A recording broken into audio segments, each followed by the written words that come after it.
Welcome to the Warframe Weapon Encyclopedia, where today we're checking out the Sampotes. You can buy this in Tushin's Cave for 60 patos clamp, and then to build it for your Warframe you're gonna have to put in 30,000 credits, 20 silp celia, 30 rune marrow, 40 kovnik, and then 150 agri stone. The Sampotes is a hammer that does primarily impact damage, and it comes with 30% crit chance, a 3 times crit multiplier, and a 28% status chance, and it's relatively slow with the base attack speed of 0.833, and it has solid range at 2.5. On top of all of that, the Sampotes comes with a unique mechanic where its slams will send out shockwaves that will knock enemies very far up into the air. Now, while the shockwaves from normal slams are relatively tame, the shockwaves from heavy slams are a different ballgame. They will skyrocket the enemies off of the planet or the ship you're currently fighting on. It's actually kind of hilarious, and yes, slams in regular combos inherit this shockwave as well. These shockwaves can actually do a ton of damage early on, but they suffer from the same issue that a lot of other similar mechanics suffer from. They're not affected by an awful lot of mods, so their damage falls off pretty quickly, which is a shame. Now, since you can get this whenever basically, let's check out a basic build first, which is just gonna be Fury for some attack speed, Molten Impact for a bit of heat, True Steel and Organ Shatter for crit, and then Pressure Point for damage. This will actually carry you pretty far into the game if you utilize heavy slam attacks, which will do a ton of damage early on. But eventually you kind of want to move away from that because, as I mentioned already, the damage on the shockwaves falls off pretty fast, which is where a build like this comes in. Now, on hammers that do primarily impact damage, which is most of them, I like to go for a combination of corrosive and heat, because you have impact for shields,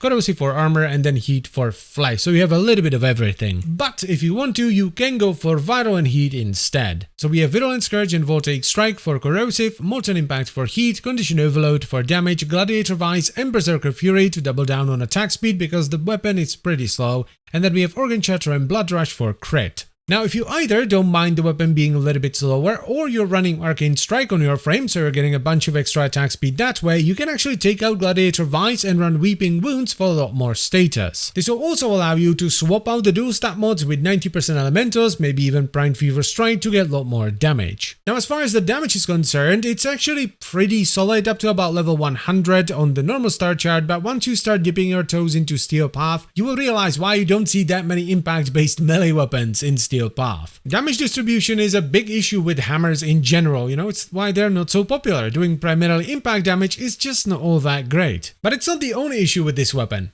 The shockwaves, specifically the ones that trigger mid-combo, are actually kind of annoying. I've repeatedly cancelled combos mid-swing with this weapon because I don't want to yeet the enemies into the sky because, if they're in the sky, I can't bonk them. Don't get me wrong, the weapon isn't terrible. It's a solid crit heavy hammer. It's just that out of all the weapons you can get into Tushin's Cave, this is the one I would recommend the least.